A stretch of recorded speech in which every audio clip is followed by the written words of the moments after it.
It's Tuesday on Titan's Return Week, which means Wave 1 Titan Masters, the individually packaged little tiny head guys and their vehicles. And before we begin, I'm gonna rant just a little bit because you know what? The packaging on these things absolutely sucks.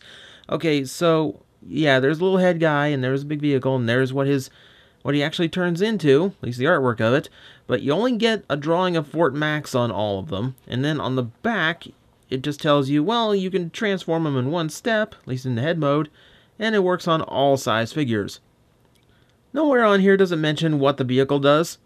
The vehicle itself is a triple changer, and it does make this kind of a playable toy all on its own, but you wouldn't know that by the packaging. It's just this thing it comes with that apparently doesn't have any kind of name or designation. This is clearly just meant to be the replacement heads if your kids or you yourself end up losing these things. So that's a little bit disappointing. And it's a packaging rant. I'm supposed to be talking about toys. So let's talk about the Wave 1 Autobots in the Titan Masters line. And we're going to start with Nightbeat. And when you think of Nightbeat, you think of drill tanks. Because of course you do, because this beats into the dirt, and they use them at night. It'd be quite loud, though, I think. I don't know why. Okay, so it's Nightbeat. We'll talk the elephant in the room a little bit later. Yeah, the vehicle itself is a drill tank of sorts. It is cast in Nightbeat colors, yellow and blue, with a little bit of silver across the sides, as well as the drill itself. I will admit the sculpting is not bad on this.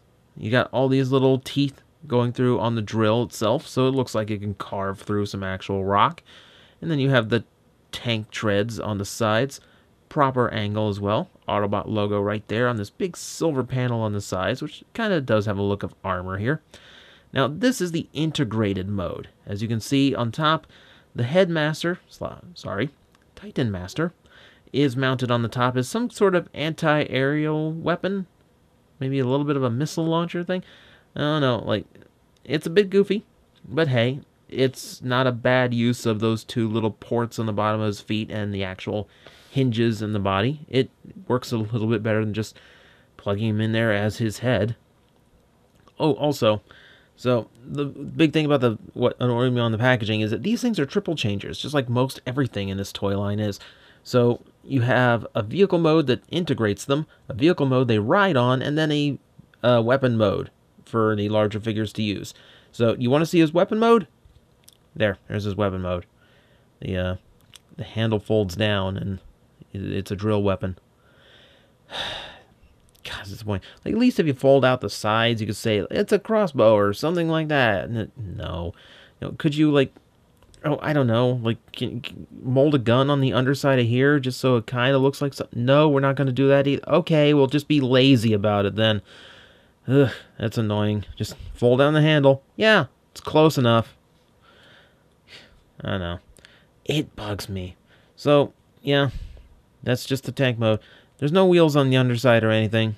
Don't expect anything like that. It's pretty much just meant to give the Titan Master something to do. And I kind of like my drill tanks.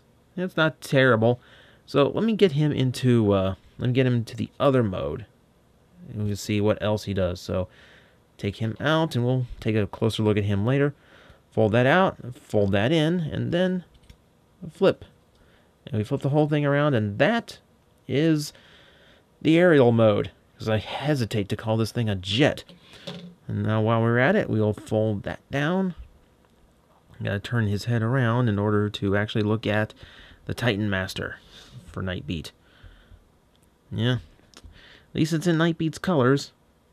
So it's, I'm going to assume it's based on Nightbeat's original Headmaster. I never owned Nightbeat, so I can't really tell you. But yeah, at least it is in the right shades anyway. So I'm going to go ahead and raise his arms up and... Ow.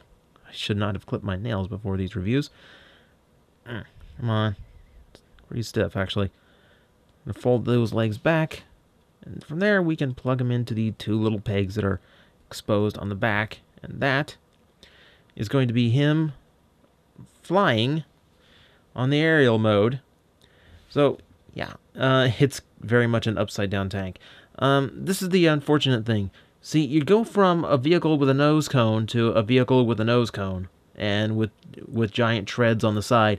So you really don't get a whole lot of visual variety on this package, do you? A little bit of red there for the cockpit, and if we look on in the inside of the wings, he does have missiles there, so he looks a little bit better armed. A little bit of machinery detail reveal, but not a whole lot. He still just mostly looks like a tank. He looks like a flat... It looks like one of those flat old like World War like 1 or 2 tanks. I can't remember where like the tank where like the body of the tank was like completely inside the truss. I don't know. This one just really does not get me in any way. I don't know. I find it's such a mismatch for Nightbeat because neither mode really feels like a vehicle mode for him. Certainly not the car he had before. And if I flip him back into his Titan Master mode, and we actually see what his head looks like, it's definitely Nightbeat. But it is not a pleasant-looking Nightbeat. For some reason, like, what's wrong, Nightbeat? What, man? You got this ugly grimace and these really narrow eyes. You look like you just got shot, man. Like it looks like, man, it looks like you had some like really uncomfortable Taco Bell or something. It is molded like Nightbeat. It's colored like Nightbeat, but I don't know. It's not a good head sculpt. So, of course, he does.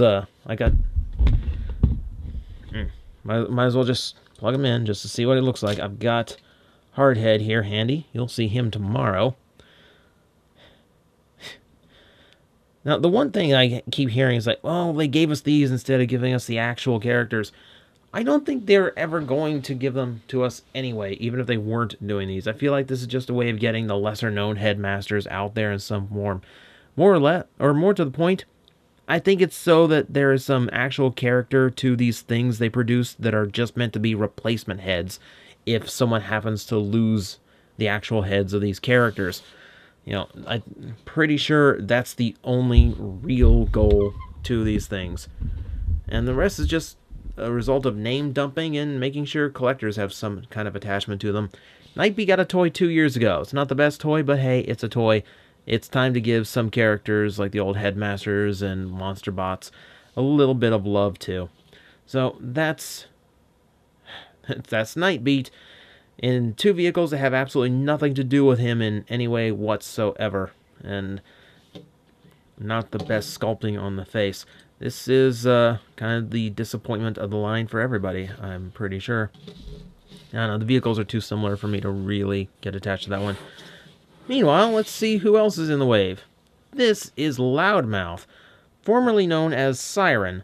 You wouldn't know that by anything about him. I will admit, Siren's vehicle modes were mostly gray and red, but Siren himself is more known as a gray and blue character, so this is a little bit baffling. You can see he's done up in a slightly metallic shade of silver with a bunch of red components on the side. This, I believe, is supposed to be like a hover tank of some sort. You know, it's definitely not a realistic vehicle, I will say that. I'll also say, in contrast to what I just said, yeah, he just plugs in as the head mode, just kind of shoved into the right spot. And again, he forms like an extra gun with those little peg holes on his feet. So yeah, he's got some molding on the side to suggest, yes, he is indeed an assault vehicle. Got these big exhaust pipes on the side, little missiles on the front, and the big guns, of course. He's definitely armed for war. I will give him that. And then toward the back, a little bit of exhaust. What it looks like, I don't know. It makes a little bit more sense in the other mode, I would say. So again, no wheels or anything. Nothing on there. And once again, the weapon mode is as simple as, well, let's fold these up and notice that there is a handle on the underside. You know, but at least this actually has gun barrels on it, so this is actually a bit better of an example of a weapon mode. And it gives the big vehicle something to do while the head is attached to the other body, be it whatever size class it happens to be. So as long as I'm this far, let's go ahead and remove the Titan Master. I'll go ahead and flip that, then flip this all the way down, and give us what It's supposed to be some kind of hover car mode, but it's clearly a boat. It's, I don't know, I looked up TF Wiki, it said it was some kind of hover car. No, this is a boat. This is definitely a boat. As long as he's in the head mode, let's actually take a look at Loudmouth, who is actually supposed to be Siren. We can see it a little bit more. The molding does actually represent him, and he does have some blue, so we do have some resemblance. But the head is, again, mostly known to be blue with a little bit of black on the sides, and yeah, we got a little bit of blue. It's mostly still the gray and the red, though. So, I don't know. I would be perfectly happy calling this a completely different character who happens to look a little bit like Siren. So, I kind of view Loudmouth as original. It's just something that's completely new to the Transformers world. And as long as we have him in this mode, let's get him... Well, I should show him off in this mode too, should I? Again, I'm not up on the later headmasters, the smaller ones, so I'm not completely clear on whether or not this properly represents the original's headmaster. We'll say he does not have quite as much paint going on. The head itself really only has the visor painted in, but you can see some molding in there. I can make out a little bit of a face, nose, and maybe a little bit of a mouth. The detailing gets so small. These guys, tiny. I need to bring like a quarter to the next review so you can actually see. Very, very tiny. So, again, with his limited articulation, I'm going to get him seated inside the hover car. It's a boat. That's actually a boat. Little pegs are on the inside, and they're a little bit tricky to use. A little bit tricky to get them in there, but you can. And just like that, he rides quite comfortably in there. It definitely looks like a one-person boat, doesn't it? It's definitely not something the Jetsons flew around in. Hover car. Oh, I do like this mode. You know, once again, it has nothing to do with the original like G1 Siren in any way, shape, or form, other than maybe the coloring. Maybe. At least the vehicle mode coloring. But, again, it really isn't as much of a connection to the character here. So, though I do actually like this mode. It is a very different mode from the previous one. The previous one being a very weird style of assault tank of some sort. This looks a little bit more realistic. This looks a little bit more like, yeah, I could actually see that cruising around on the water. Or flying around in the sky, I guess. Oh well. I don't know. I do like this mode a little bit better. So, that works out quite well. So that, my friends, is the Titan Master figures for Wave 1. We have Nightbeat in his very awkward vehicle mode and strange expression. And we have Siren, who has kind of a strange tank mode, but otherwise is not too bad for this toy line. Both of them kind of feel like... They both feel like the vehicles are meant for other characters that do not have toys just yet. I feel like when these are repainted, it's going to make a little bit more sense as to what these are supposed to relate to, because they don't relate to their Headmaster inspirations in the least. But hey, they're little fiddle desk toys, and for the Autobots, well, I was going to say, they aren't bad. Loudmouth isn't bad. I kind of like Loudmouth, but Nightbeat leaves much to be desired, whether you are into this line or wish he had a full-size figure. Either way, it could have been so much better.